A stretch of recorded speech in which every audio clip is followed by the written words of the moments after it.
Hello दोस्तों, कैसे हो आप लोग। आशा करता हूँ आप लोग अच्छे होंगे।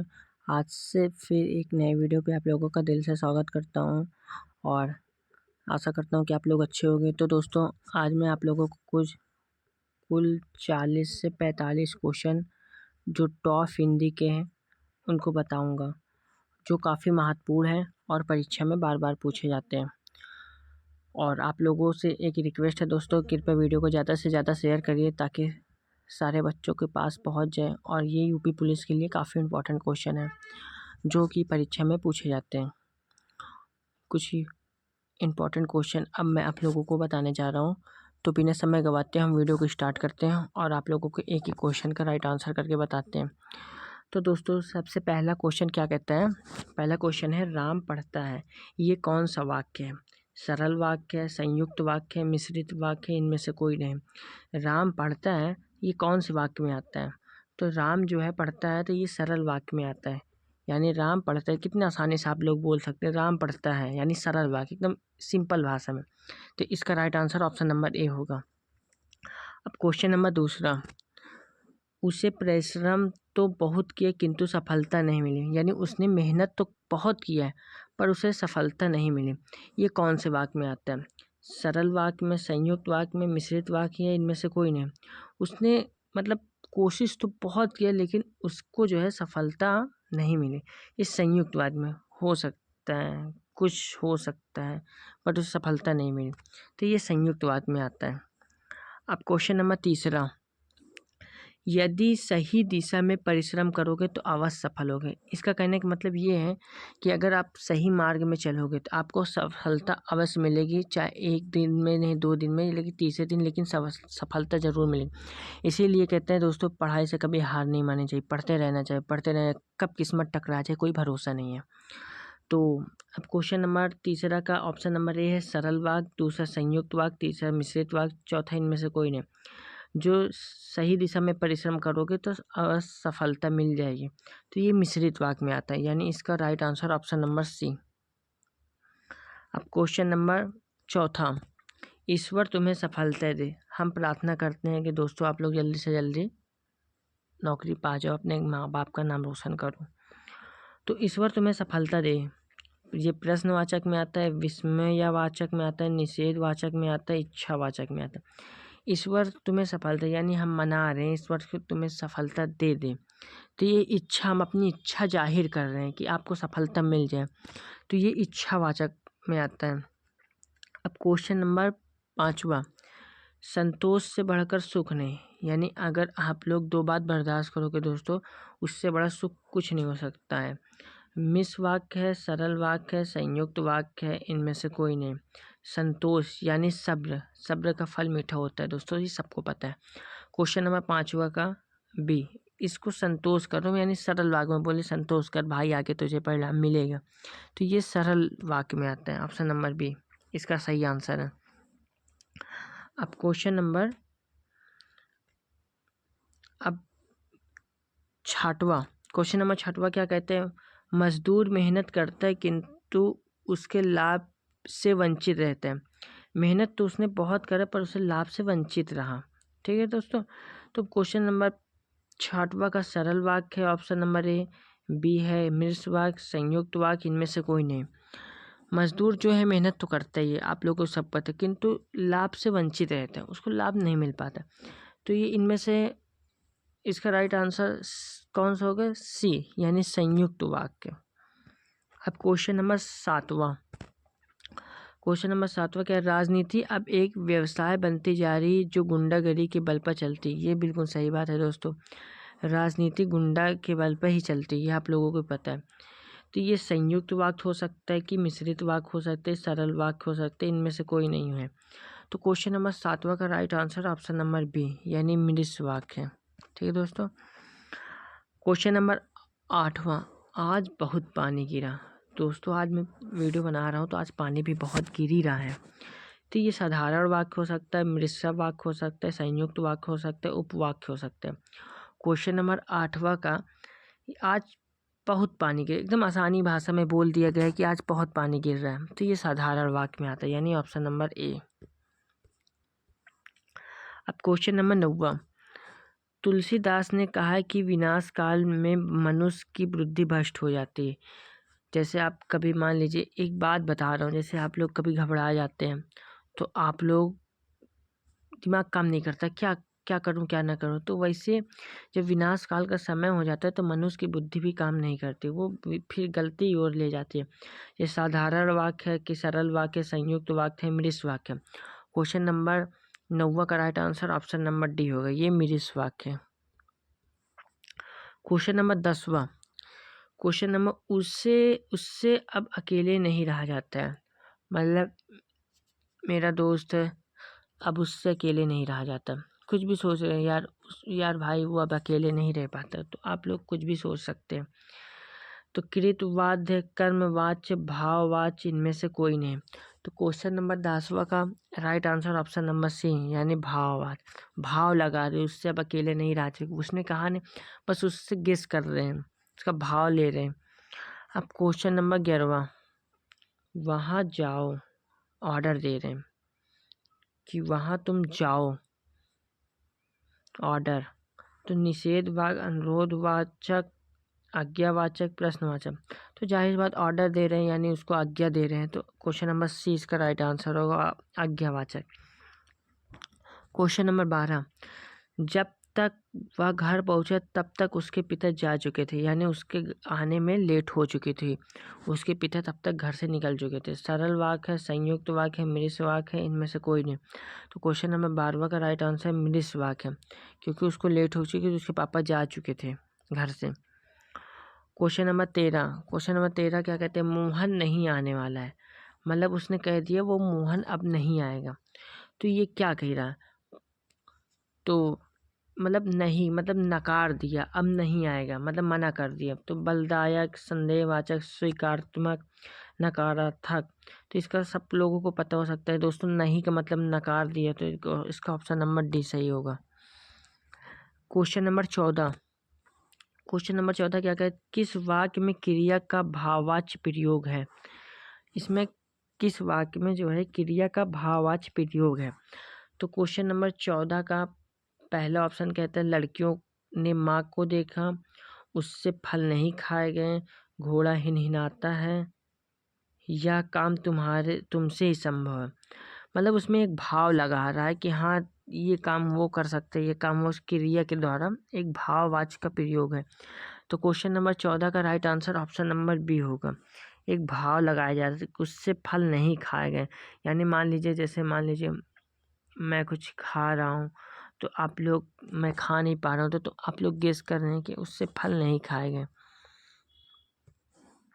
ठीक है दोस्तों, अब क्वेश्चन नंबर 15 क्या कहते हैं, निम्न में से भाववाच्य वाक्य का चयन कीजिए। सीता कपड़ा सीती है, यहाँ वह बैठा नहीं जाता, कपड़ा सिया जाता है, मेरे द्वारा पुस्तक पढ़ी गई। तो क्वेश्चन नंबर 15 का right answer option number B, यहाँ बैठा नहीं जाता। क्वेश्चन नंबर 16 क्या कहते हैं, निम्न में से कृतवाच्य वाक्य का चयन कीजिए। मोहन पुस्तक पढ़ता है, आपके द्वारा मालूम हुआ, नींद नहीं आती, पुस्तक पढ़ी गई। तो क्वेश्चन नंबर 16 का right answer option number A होगा, मोहन पुस्तक पढ़ता है, यानी मोहन के द्वारा पुस्तक पढ़ा गया, ये करा हुआ। ठीक है दोस्तों, क्वेश्चन नंबर 16 का right answer option number A होगा। अब क्वेश्चन नंबर 17, इसमें से सरल वाक्य का चयन करना है। कौन सा एकदम सरल वाक्य में लिखा है, उसने कहा कि कार्यालय बंद हो जाएगा, सुबह हुई वह आ गया, राहुल धीरे धीरे लिखता है, जो बड़े हैं उन्हें सम्मान दो। सरल वाक्य में किसको समझाया गया ये पूछ रहा है, सरल वाक्य में कौन सा लिखा गया ये पूछ रहा है। तो क्वेश्चन नंबर 17 का राइट आंसर सी होगा, राहुल धीरे धीरे लिखता है, एकदम आसानी भाषा में बताया गया है, वो धीरे धीरे लिखता है। क्वेश्चन नंबर 18 में संयुक्त वाक्य का चयन कीजिए। जो परिश्रम करता है वही आगे बढ़ता है, ये बिल्कुल राइट बात है। जो दोस्तों जो परिश्रम करेगा वो आगे बढ़ जाएगा। मैं पढ़ता हूँ वह गाता है, ये भी दोस्तों सही, मतलब मैं पढ़ूंगा वो गाएगा। तो दोस्तों ये कुछ समझ में नहीं आया। परिश्रमी व्यक्ति ही सफलता प्राप्त करता है, ये बिल्कुल सही बात है। क्या मेरे बिना वह पढ़ नहीं सकता है? बिल्कुल सही बात, पढ़ सकता है दोस्तों। मैं पढ़ता हूँ वो गाता है, तो ऐसा नहीं हो सकता दोस्तों, जो पढ़ेगा वही गाएगा। तो क्वेश्चन नंबर बी जो है इसका राइट आंसर है। क्वेश्चन नंबर 19वां, निम्न में से मिश्र वाक्य का चयन कीजिए। कौन से इसमें मिश्रित वाक्य है? ठीक है दोस्तों, रोहन आम खा रहा है, वह पंडित किंतु हठी है, आकाश में बादल गरजता है, वह कौन सा व्यक्ति है जिन्हें महात्मा गांधी का नाम नहीं सुना हो? इसमें मिश्र वाक्य पूछा है। क्वेश्चन नंबर 19वां का right answer option number D होगा। दोस्तों, वह कौन सा व्यक्ति जिसमें महात्मा गांधी का नाम न, सभी लोग सुनते हैं दोस्तों, और नहीं सुनते तो सबके पास पैसा आता है, उसमें महात्मा गांधी तो छपे ही रहते हैं। तो ज़्यादातर क्या 100% ही लोग, शायद ही कोई ना सुना हो, जो छोटे बच्चे को, तो इसमें कुछ परसेंट आ जाते हैं। तो इसका right answer option number D होगा। क्वेश्चन नंबर 20वां, क्वेश्चन नंबर 20वां क्या कहते हैं? निम्न में से किस वाक्य में अकर्मक क्रिया? अकर्मक, गेहूं पिस रहा है, मैं बालक को जगवाता हूँ, मदन मोहन को हंसा रहा है, राम पत्र लिखता है। इसमें अकर्मक मतलब अकड़पन कैसे, मतलब क्या है? गेहूं पिस रहा है, मैंने बोला गेहूं पिस रहा है, रुक जा, तो इसमें थोड़ा अकर्मक है, तो इसका ऑप्शन नंबर ए सही होगा। अब दोस्तों अभी हम लोग ये पहला सेट कंप्लीट हो चुका है, अब हम लोग बढ़ेंगे दोस्तों दूसरे सेट की ओर। ठीक है दोस्तों, आप लोगों को वीडियो बने रहना, और ये काफ़ी इम्पोर्टेंट क्वेश्चन जो परीक्षा में बहुत पूछे जाते हैं। ठीक है दोस्तों, अब आ चुके हैं हम लोग दूसरे सेट में। दूसरा सेट का पहला क्वेश्चन क्या कहता है दोस्तों? दूसरा सेट का पहला क्वेश्चन ठीक है दोस्तों, वह अपनी कक्षा का सर्वाधिक प्रतिभाशाली छात्र है, इस वाक्य का बिना अर्थ बदले निम्नलिखित में से कौन सा नकारात्मक वाक्य उपर्युक्त होगा? मतलब इसमें कौन सा प्रतिभाशाली छात्र है जो बिना अर्थ बदले एकदम सही नकारात्मक भाग उपयुक्त होगा? वह अपनी कक्षा का सर्वाधिक प्रतिभाशाली छात्र नहीं है, उसके समान उसकी कक्षा में कोई प्रतिभाशाली छात्र नहीं है, प्रतिभा में वह अपनी कक्षा किसी छात्र से कम नहीं है, अपनी कक्षा के प्रतिभाशाली छात्रों में उनकी गिनती नहीं होती है। तो दोस्तों इसमें क्वेश्चन नंबर पहला का राइट आंसर होगा ऑप्शन नंबर बी। ठीक है दोस्तों, ऑप्शन नंबर बी इसका राइट आंसर होगा। उसके समान उसकी कक्षा में कोई प्रतिभाशाली छात्र नहीं है, ये थोड़ा सा अलग है। ठीक है दोस्तों, अब क्वेश्चन नंबर दूसरा क्या कहते हैं? मृत वाक्य ये भी पूछे, कौन सा विश्लेषण उपयोग है? मैं कहता हूँ कि तुम भोपाल जाओ, लखनऊ जो उत्तर प्रदेश की राजधानी एक ऐतिहासिक नगर है, जब मैं स्टेशन पहुँचा तभी ट्रेन आई, मैं चाहता हूँ कि आप यहीं रहें। इसमें विश्लेषण उपवाक्य पूछ रहा है, कौन सा होगा? तो क्वेश्चन नंबर दूसरा का बी राइट आंसर होगा। ये आप लोगों को पता है लखनऊ जो उत्तर प्रदेश की राजधानी है। ठीक है दोस्तों, क्वेश्चन नंबर तीसरा, उसने कहा कि मैं घर जाऊंगा। ये सरल वाक्य है, संयुक्त वाक्य है, मिश्र वाक्य है, प्रश्नवाचक। उसने कहा कि मैं घर जाऊंगा, मतलब घर जाऊंगा एकदम कैसे बोला है दोस्तों? ये एकदम मिश्र वाक्य में बोला है। उसने कहा, मुझसे कहा कि मैं घर जाऊंगा, उसने कहा, अगर उसने कहा होता कि मैं घर जाऊंगा तो वो सरल वाक्य हो जाता, डायरेक्ट बोल दिया, इसलिए ऑप्शन नंबर सी इसका राइट आंसर होगा। इसमें अल्प विराम चिन्ह पूछने, इसमें अल्प विराम चिन्ह कौन सा है? ऑप्शन ए है कि ऑप्शन बी है, ऑप्शन सी है, ऑप्शन डी है?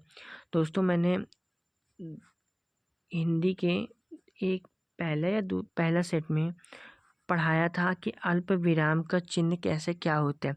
उसमें मैंने अल्प विराम के बहुत सारे, मतलब जितने विराम चिन्ह होते हैं सारे क्वेश्चन मैंने आप लोगों को वीडियो में पूरा बताया। क्वेश्चन आ कर रहा था तो उसी वीडियो के बीच में मैंने अल्प विराम के सारे सब कुछ आप लोगों को बताया गया था। तो दोस्तों आप लोग वीडियो वो जाकर देख लीजिए। अगर आप लोग कमेंट करेंगे तो मैं एक अल्प विराम का पूरी PDF 10-5 मिनट की पूरी वीडियो बना दूंगा। उसमें अल्प विराम कौन कौन से होते हैं मैं सब कुछ आप लोगों को दिखा दूंगा। तो इसमें से अल्प विराम का चिन्ह कौन सा है? क्वेश्चन नंबर 14 का right answer option number C होगा। ठीक है दोस्तों, अल्प विराम का चिन्ह ऐसा होता है।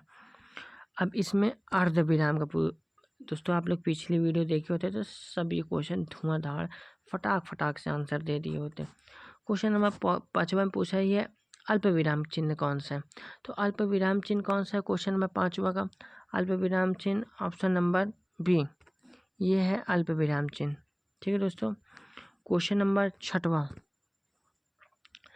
तुम यह काम मत करो। इसमें क्या कह रहा है दोस्तों? तुम यह काम मत करो, मतलब मना कर रहा है। आज्ञा तो दे ही रहा है पर मना भी कर रहा है। निषेधवाचक, प्रश्नवाचक, विस्मयवाचक। प्रश्न से कोई मतलब नहीं, विस्मय से कोई मतलब, आज्ञा से कोई मतलब। इसमें दो काम है, मतलब आज्ञा भी दे रहा है मना भी कर, तो इसमें निषेधवाचक है। इसका right answer option number B होगा। क्वेश्चन नंबर 6, हो सकता है कि राम का काम बन जाए। पहला निषेधवाचक, प्रश्नवाचक, संदेहवाचक, आज्ञावाचक। मतलब कह रहा है हो सकता है इसका काम जो है बन जाए, तो मतलब संदेह, मन में एक वो आ रहा है कि बने कि ना बने, तो इसलिए इसे संदेहवाचक होगा। अब क्वेश्चन नंबर 8वां, क्वेश्चन नंबर 8वां क्या कहता है? अरे उसने तो कमाल कर दिया, मतलब वो कोई कुछ ऐसा काम कर दिया जिसको कोई को अंदाजा तक नहीं थे। उसने बोलते ना यार बे यार वो तो कमाल कर दिया भाई, वहाँ वहाँ निकल गए वहाँ, तो लोग कमाल करते। प्रश्नवाचक, निषेध और विस्मयवाचक, इच्छावाचक। तो क्वेश्चन नंबर 8वां का right answer option number C होगा, विस्मय। अब पढ़ते हैं हम लोग क्वेश्चन नंबर 9 की ओर। क्वेश्चन नंबर 9 क्या कहते हैं? रानी घर जा रही है। सरल वाक्य, संयुक्त वाक्य है, मिश्रित वाक्य, इनमें से कोई नहीं। तो क्वेश्चन नंबर 9 का राइट आंसर होगा रानी घर जा रही है, यानी आसानी भाषा में बोली यार मैं घर जा रही हूँ, तो इसका right answer option number A होगा। क्वेश्चन नंबर 10वां, क्वेश्चन नंबर 10वां क्या कहते हैं?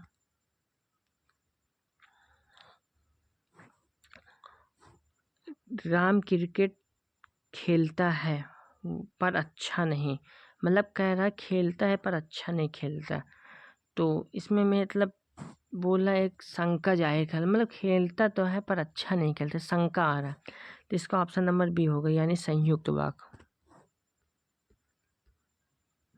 अब बढ़ते हैं हम लोग क्वेश्चन नंबर 11 की ओर। क्वेश्चन नंबर 11 क्या कहते हैं? ज्यों ही मैंने दरवाज़ा खोला कि वह आ गए, मतलब जैसे ही मैंने दरवाज़ा खोला वो आ गए। सरल वाक्य, संयुक्त वाक्य, मिश्रित वाक्य, इनमें से कोई नहीं। क्वेश्चन नंबर 11 का right answer option number C है, यानी मिश्रित वाक्य है। अब क्वेश्चन नंबर 12, वाक्य में उचित चिन्ह लगाइए। उसने MA-B.Ed पास कर लिया, तो इसमें कौन? MABD है, MABEd कि MABEd कि MABEd। इसका मतलब आप लोगों को इसमें से उचित चिन्ह देखना है, चिन्ह के आधार पर कौन सा सही है। तो उचित चिन्ह इसमें से कौन सा है दोस्तों? 12 का बी नंबर इसका उचित चिन्ह है।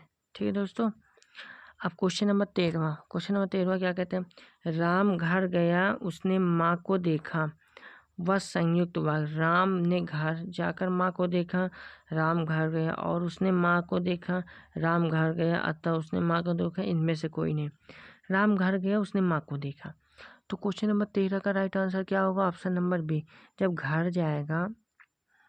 Question number option number B, जब घर जाएगा तभी तो माँ को देखेगा दोस्तों, इसलिए इसका राइट आंसर 13 का ऑप्शन नंबर बी। रामा की गाय दूध देती है। सरल वाक्य, संयुक्त वाक्य, मिश्रित वाक्य, इनमें से कोई नहीं। यानी रमा की गाय, यानी बोलते हैं दोस्तों उसकी गाय दूध देती है, उसकी गाय दूध देती है। तो क्वेश्चन नंबर 14 का राइट आंसर होगा ऑप्शन नंबर ए, यानी सरल वाक्य बोला वह दूध देती है, उसकी गाय दूध देती है, तो एकदम आसानी भाषा में बोल दिया गया। वह कौन सा व्यक्ति है जिसने जवाहरलाल नेहरू का नाम नहीं सुना? सरल वाक्य, संयुक्त वाक्य, मिश्र वाक्य, इनमें से कोई नहीं। कौन ऐसा हो सकता है जो जवाहरलाल नेहरू का नाम ना सुना? तो ये मिश्र वाक्य होगा। ठीक है दोस्तों, option number C. Question number 16, question number 16 क्या? वाक्य के घटक होते हैं उद्देश्य और विधेय, कर्ता और क्रिया, कर्म और क्रिया, कर्म और विश्लेषण। क्वेश्चन नंबर 16 का राइट आंसर होगा ऑप्शन नंबर ए यानी उद्देश्य और विधेय। क्वेश्चन नंबर 17वां क्या कहते हैं, यह फाइल प्रबंधक तक पहुंचाओ अतः अर्थ के आधार पर क्या होगा, यानी वह इस फाइल को प्रबंधक तक पहुंचाओ, इसका अर्थ क्या, सरल आधार पर क्या वाक्य है, इच्छावाचक, प्रश्नवाचक, संकेतवाचक, आज्ञावाचक। क्वेश्चन नंबर 17 का राइट आंसर होगा ऑप्शन नंबर डी यानी आज्ञावाचक, मतलब वो आज्ञा दे रहा है कि लेके जाओ प्रबंधक तक ये फाइल को पहुंचाओ। क्वेश्चन नंबर 18, निम्न वाक्यों में से संयुक्त वाक्य कौन सा है, वह खाना खाकर सो गया, उसने खाना खाया और सो गया, गीता जिस घर में रहती है बहुत गंदा है, रूपा चाहती है कि वह नौकरी करे। संयुक्त वाक्य इसमें पूछा है, तो क्वेश्चन नंबर 18 का राइट आंसर क्या होगा, ऑप्शन नंबर बी, उसने खाया और सो गया। और इसमें इसका right answer option number B होगा, संयुक्त वाक्य यही होगा। क्वेश्चन नंबर 19वां क्या कहते हैं, निम्नलिखित में से कौन सा मृत वाक्य है, चोर को देखकर सिपाही पकड़ने दौड़ा, नेताजी भाषण देकर चले गए, सेठ जानता है कि ईमानदार नौकर ईमानदार है, बिजली नहीं थी इसलिए अंधेरा था। तो क्वेश्चन नंबर 19वां का right answer option number C, क्योंकि सेठ जानता है कि वह ईमानदार है तभी अपने ईमानदारी पर काम धाम छोड़ के चला जाता है। क्वेश्चन नंबर 20वां क्या कहता है, निम्न वाक्य में रेखांकित उपवाक्य है, तो उपवाक्य इसमें उस चित्र को उठाओ जो हुसैन का बनाया है, संज्ञा उपवाक्य, विश्लेषण उपवाक्य, क्रिया विश्लेषण उपवाक्य, प्रधान उपवाक्य। तो क्वेश्चन नंबर 20वां का right answer option number B यानी विशेषण उपवाक्य। तो दोस्तों आशा करता हूँ आप लोगों को 40 क्वेश्चन मैंने पढ़ाया, 2-3 क्वेश्चन अभी और हैं दोस्तों, और आशा करता हूँ कि आप लोगों को जितनी वीडियो में बता रहा हूँ पढ़ा रहा हूँ आप लोगों को समझ में आएगा, समझ में आ रहा है तो वीडियो को एक लाइक ज़रूर करिएगा दोस्तों। और अब बढ़ते हैं हम लोग तीसरे सेट की ओर। तीसरे सेट में देखते हैं 1-2 क्वेश्चन 4 क्वेश्चन कितने हैं उसको भी कर लेते हैं, वो भी काफ़ी महत्वपूर्ण है दोस्तों। अब बढ़ते हैं हम लोग क्वेश्चन नंबर पहले की ओर, और जो है तीसरा सेट। ठीक है दोस्तों, तीसरा सेट का पहला क्वेश्चन क्या है, लिखित में एक विराम चिन्ह नहीं है, अल्प विराम, पूर्ण विराम, निर्देशक चिन्ह, अवतरण, इसमें विराम चिन्ह कौन सा नहीं होते, तो ये पूछ रखा है। तो क्वेश्चन नंबर पहला का right answer option number D यानी अवतरण, क्योंकि विराम चिन्ह भी होता है, पूर्ण विराम भी होता है, निर्देशक। अवतरण क्या होता है, अवतरण मैं तो जानता ही नहीं हूँ। अब क्वेश्चन नंबर दूसरा क्या कहता है, इनमें से कौन सा विराम चिन्ह ऐसा है जो हिंदी भाषा में नहीं लिखा गया है, विराम चिन्ह ऐसा इसमें से कौन सा है, जो पहला है ऐसे डॉट है, फिर डॉट ऐसे है, फिर तीसरा है क्वेश्चन मार्क है, तीसरा ऐसे। तो इसमें चारों दिया गया है दोस्तों, ध्यान से देखिए और इसमें बताइए कौन सा जो है अंग्रेजी भाषा में नहीं लिया गया। तो क्वेश्चन नंबर दूसरा का right answer option number D, इसको अंग्रेजी भाषा में नहीं लिया। देख सकते हैं दोस्तों कहीं कहीं जो है अंग्रेजी भाषा में ऐसे भी रख देते हैं लास्ट में, ऐसे करके आगे बढ़ जाता है, दूसरा चालू हो जाता है वर्ड, और ऐसे कर देते हैं इसके बाद काम ख़त्म हो जाता है। तो ये कहीं होता ही नहीं है दोस्तों, इस वजह से इसका दूसरा ऑप्शन नंबर डी होगा। दोस्तों आशा करता हूँ कि वीडियो पसंद आई होगी, वीडियो पसंद आ गई है तो वीडियो को लाइक ज़रूर कर दिएगा, चैनल पर नए हैं तो चैनल को सब्सक्राइब जरूर कर दीजिए ताकि आने वाली हर एक वीडियो का नोटिफिकेशन आप लोगों को आसानी से मिलते रहे। और दोस्तों आशा करता हूँ कि आप लोग जितने क्वेश्चन मैंने बताया आप लोगों को समझ में आया, और कमेंट करके मुझे बताइए कि जितने क्वेश्चन मैंने बता रखे हैं वो कितने क्वेश्चन आप लोगों ने सही कर किया है। धन्यवाद दोस्तों।